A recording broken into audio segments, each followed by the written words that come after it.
Friends, welcome to Nagas media. மணி பார்த்தீங்கன்னா 4:30 கரெக்டாக. நான் ஒரு 4:30 மணிக்கெல்லாம் எந்திரிச்சு வந்து போய் ஃப்ரெஷ் ஆகிட்டு வந்துட்டு வீட்டெல்லாம் க்ளீன் பண்ணி அதுக்கப்புறமா வாசலில் விளக்கேற்றி கோலம் போட்டு விளக்கேற்றி அதுக்கப்புறமா பார்த்தீங்கன்னா வீட்லேயும் விளக்கேற்றியாச்சு. உள்ளேயும் நான் வந்து பீன்ஸ் பொரியல் தான் பண்ண போகிறேன். நான் ஏற்கனவே சொல்லியிருக்கேன்னா ஆஃபீஸ் போனால் சிம்பிளாக பண்ணுறது, வீட்டில் இருந்தால் கொஞ்சம் ஹெவியாக பண்ணி சாப்பிட்றது, இந்த மாதிரி தான் போயிட்டுருக்கு. அதனால் பீன்ஸில் வந்து சும்மா 2-3 விஷயங்கள் மட்டும் ஒரு மாதிரி இருந்துச்சு, அதை மட்டும் அப்படி அப்புறப்படுத்தி விட்டு நம்ம வந்து பீன்ஸ் பொரியலை பண்ணிடலாம்.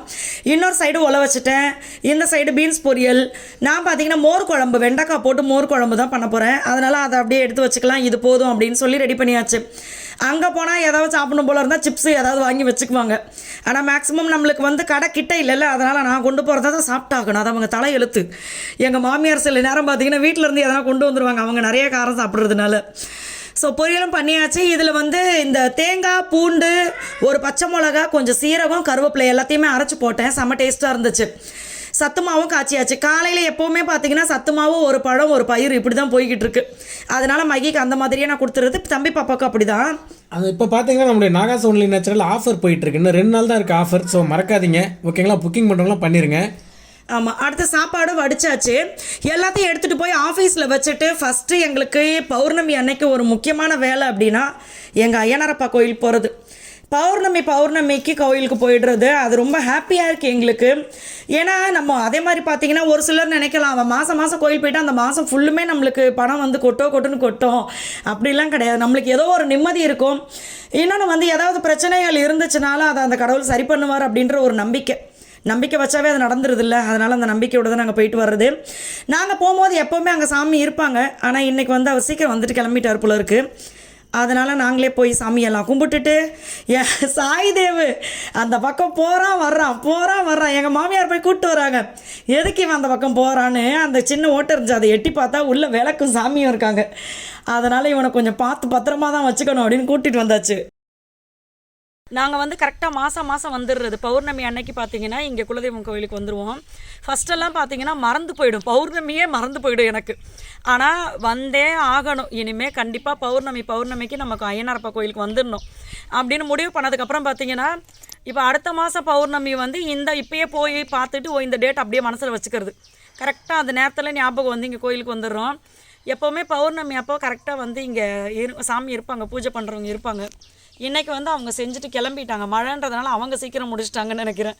அதனால் நாங்கள் இப்போ வந்துட்டு சாமியை கும்பிட்டாச்சு. ஸோ எப்போவுமே வந்து பௌர்ணமி நம்மளை கிட்டத்தில் தான் இருக்காங்க. இப்போ நம்மளுக்கு அங்கேருந்து இங்கே எவ்வளோ நேரம் ட்ராவல் ஆகும்?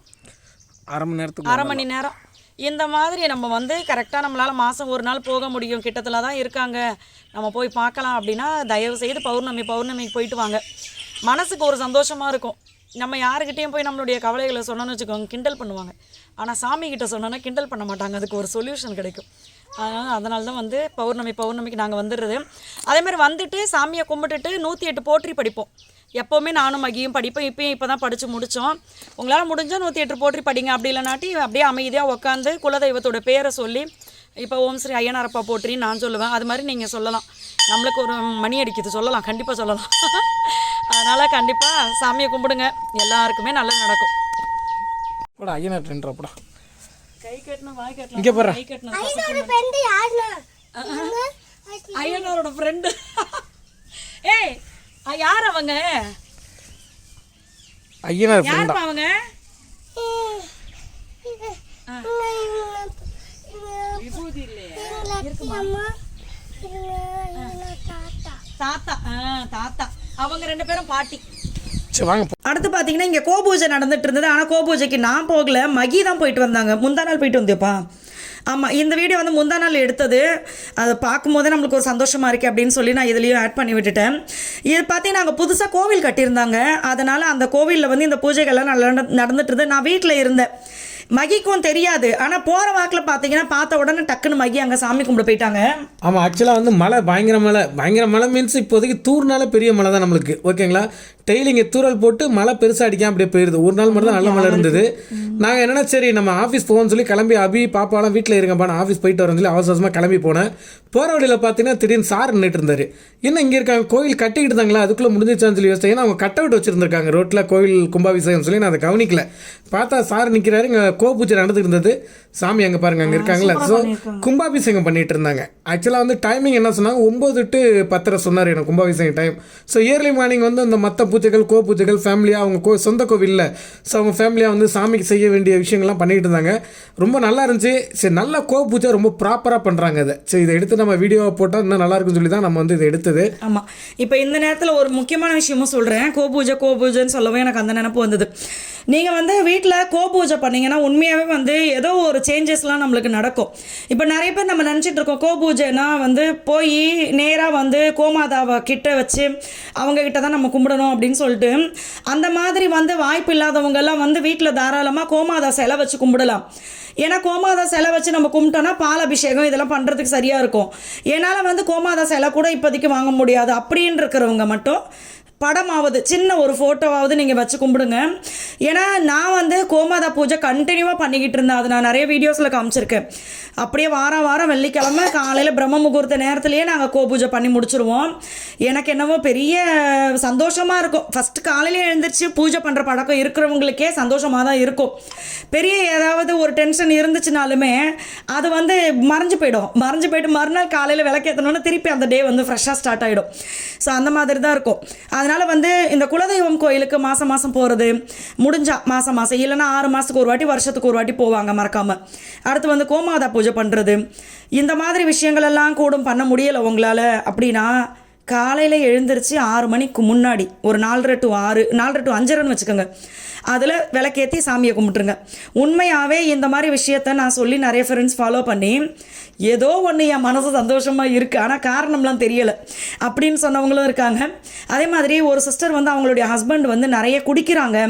ஆனால் இப்போ வந்து அவருக்கு அது கம்மியாக இருக்குது, வீட்டில் சண்டைகள் வந்து கம்மியாக இருக்குது அப்படின்னும் சொல்லியிருந்தாங்க.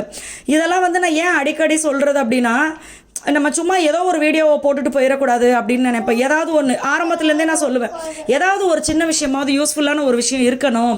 அதனால தான் நான் ஏதாவது டிப்ஸ் இந்த மாதிரி சொல்லிகிட்டே இருக்கேன் அப்படி சொல்லி.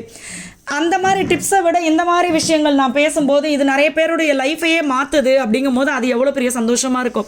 எனக்கு ஃபோன் பண்ணி சொல்லும் போது ரொம்ப ஹாப்பியாக இருக்கும். அதே மாதிரி இப்போ நம்மளுடைய இதில் சொல்லியிருப்பேன் நான் கமெண்ட்ஸில் படித்து கேன்சர் சரியாக இருக்குது. இந்த பிரம்ம முகூர்த்த நேரத்தில் வந்து கண்டினியூவாக நம்பிக்கையோடு படித்து விளக்கேற்றி அந்த கேன்சர் சரியாக இருக்குது. அடுத்து வந்து நிறைய பேர் வீடு கட்டியிருக்காங்க. நிறைய பேருக்கு பார்த்திங்கன்னா பண பிரச்சனை தீர்ந்துருக்கு, கடன் பிரச்சனை தீர்ந்துருக்கு. இந்த மாதிரி ஏகப்பட்ட விஷயங்கள் இருக்குது. அதனால் வந்து பண்ணலாம். நம்மளுக்கு வந்து ஏதாவது பிரச்சனை இருக்குதுன்னு மற்றவங்க கிட்ட போய் நீங்கள் சொல்லி பாருங்களேன். முதல்ல ஆறுதல் சொல்லுவாங்க. ஏதாவது ஒரு சண்டை வந்துன்னு வச்சுக்கோங்களேன், அதனால தான் நீ எல்லாம் இப்படி இருக்க டக்குன்னு மனசை கஷ்டப்படுத்திட்டு போயிடுவாங்க.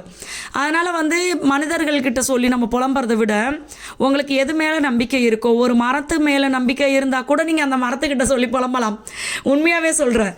நம்மளுக்கு கடவுள் நம்பிக்கை. எனக்கெல்லாம் வந்து ஏதாவது கவலை இருந்துச்சுன்னா முதல்லாம் புலம்புவேன்.